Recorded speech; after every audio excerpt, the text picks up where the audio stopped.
Nagpur is threatened, Govind Ghat is threatened.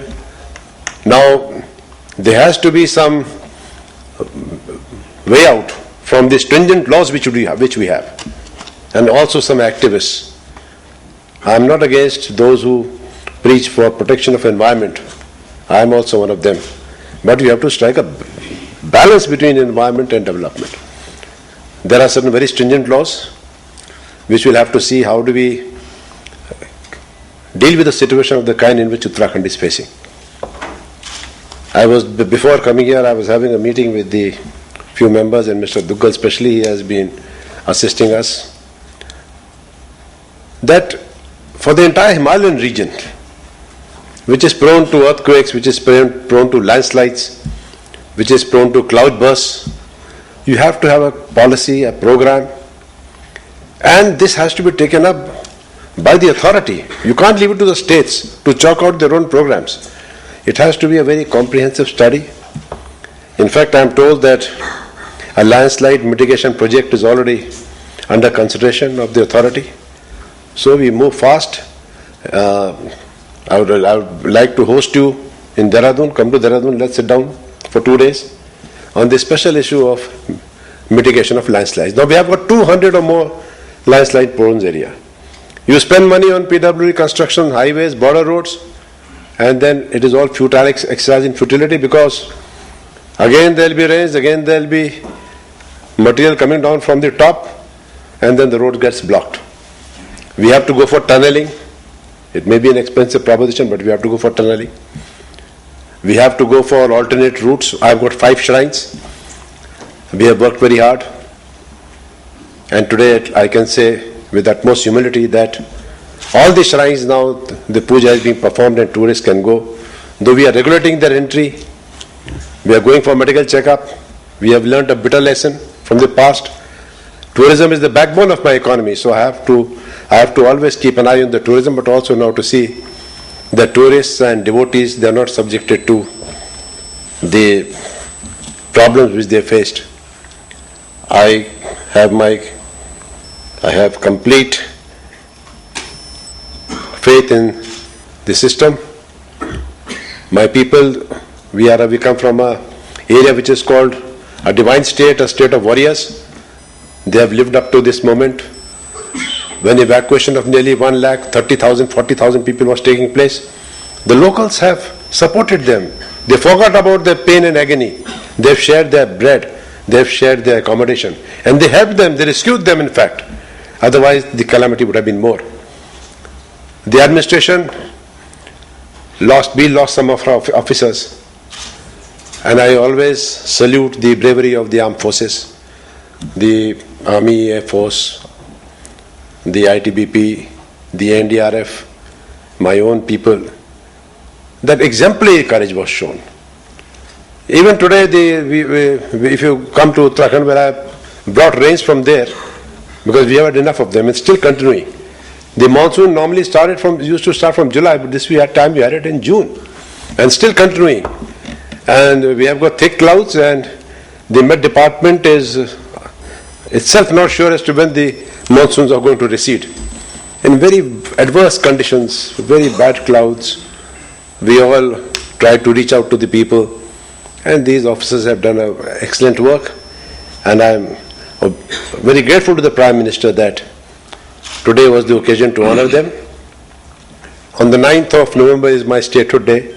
Reddy ji, my state will also honor a number of people who have come forward to help us in this hour of crisis and distress. And that is our national character, and we have lived up to the occasion. But now I require help, a scientific help, a guidance, and that can be done by the experts, which I could not be here to listen to your speeches, addresses and advice. But whether it's the Wadia Institute, whether it is the GSI, whether it is the ASI, whether it is all the authorities, we have to sit down and see how do we protect the Himalayas, how do we protect the lives and livings of the people who are living in this very, very remote areas of Uttarakhand. I, on my part, you'll be happy to learn that 98% of the compensation has been paid in a span of 100 days. And the norms of compensation, we did not go by the rule book. We had our own human aspect, and the amount of compensation paid, the amount of people who were brought into the ambit of eligibility was absolutely Uttarakhand special, I would say. And we have 98% of the relief has been given. Rescue chapter is over. The relief has been distributed. The connectivity has been restored, not to its original form, but at least you can access areas.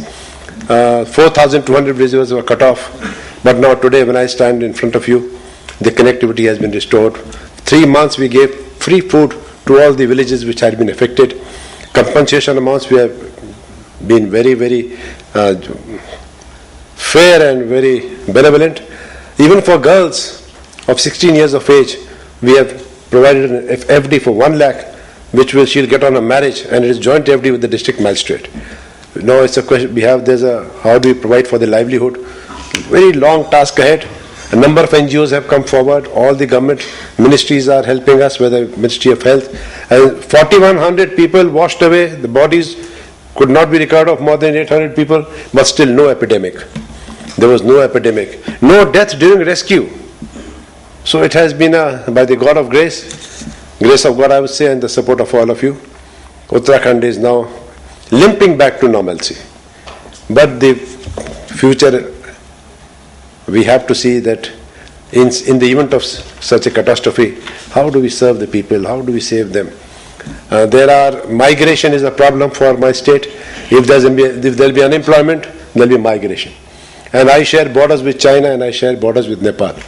If the border areas there is frustration and there is migration, that will be a threat to national security. How do we provide? And tourism is my backbone. So we have to have a very comprehensive plan to see that there is economic development, there is no economic depression. I was very happy to read in the newspapers a few days ago that Bihar and Uttar Pradesh have been put into the category of backward states, and Uttarakhand has been put into the category of a developing state or a forward state. I was very happy to learn. But nazar lag gayi log kehte hain kisi ki. We have the resources, we have the manpower, we have the will. God has been very benevolent. Nature has graced us with tremendous beauty, whether it's snow, water, hills, mountains, our own. So we can. We have a bright future, but for this tragedy, I think we would have. Our GDP was nearly 8 or 9%. So, friends, from since morning you have been debating about all these issues, but I request each one of you individually to put in a little more effort, to spend a little more time, come out with suggestions. The state government is open to all suggestions. We are not rigid, we are very flexible, but as I say, we have to have a compromise, draw a line from where we can take up all the issues, try to satisfy everybody, but not at the risk of the sufferings of my people. Projects are cleared. I'll just give you one instance, Reddy. A project is cleared by all the ministries. Investments are made. Then, what happens, people living in that region, they take loans from banks for buying vehicles, for constructing houses so that they can give it on rent. So they have taken loans from the banks for their economic prosperity. And one day you say after 7-8 years, no, that was a wrong decision, close it. What happens? There's unrest, there's upheaval. I have to see the state as a political leader also. So let there be complete application of mind. Whatever you do, whatever projects, whether it is hydro energy, whether it is a construction of a road, whether it is tunneling, everything should be done. And once, after a complete study, EIA is made, then you clear a project, then for any extraneous consideration or emotional issues, you should not go back. That leads to frustration. So I invite you all, come to my state. If I keep speaking, I can speak till Diwali. But I think the major issues are funding, and whatever we do, the infrastructure which we're going to make, because the World Bank has come forward, the Asian Development Bank has come forward. I'm very strict on norms. There'll be complete transparency. We'll go for the best. We don't have the resources on our own. I don't have the manpower also. IAS officers, there's shortage of 57 IAS officers. I should be having 23 principal secretaries. I'm having 11 principal secretaries. My departments, PWD, irrigation, they can't do anything. So we'll have to come forward. The group of ministers, when they meet again, We have to get global expertise, we have to get national agencies to come forward and help us in restructuring and building up the state.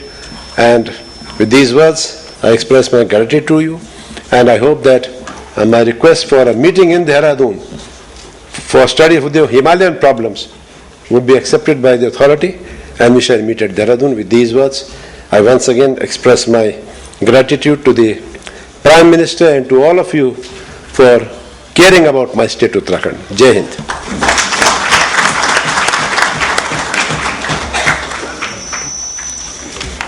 Thank you very much, sir, for taking time out and being with us today. At the end, may I request Shri M. Shashidhar Reddy, Vice Chairman of NDMA, to kindly present a memento, a plant to the Honorable Chief Minister.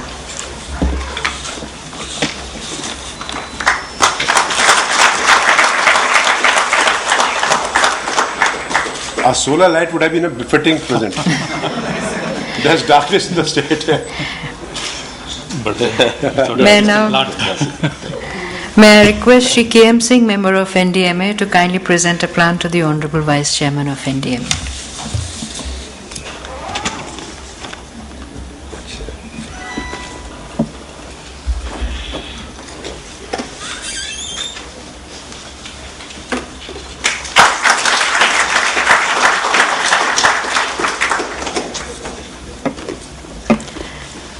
Ladies and gentlemen, with this we conclude the valedictory session. May I request you all to kindly join us for lunch in the atrium area. Thank you.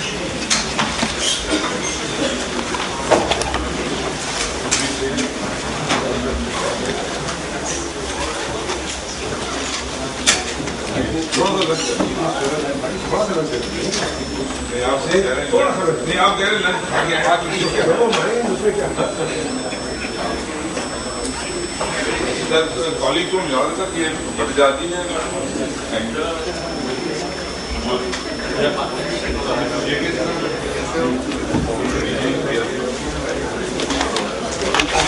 ये भी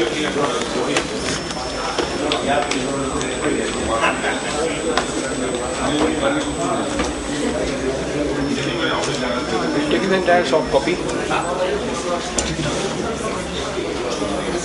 and I'll get the CDs from there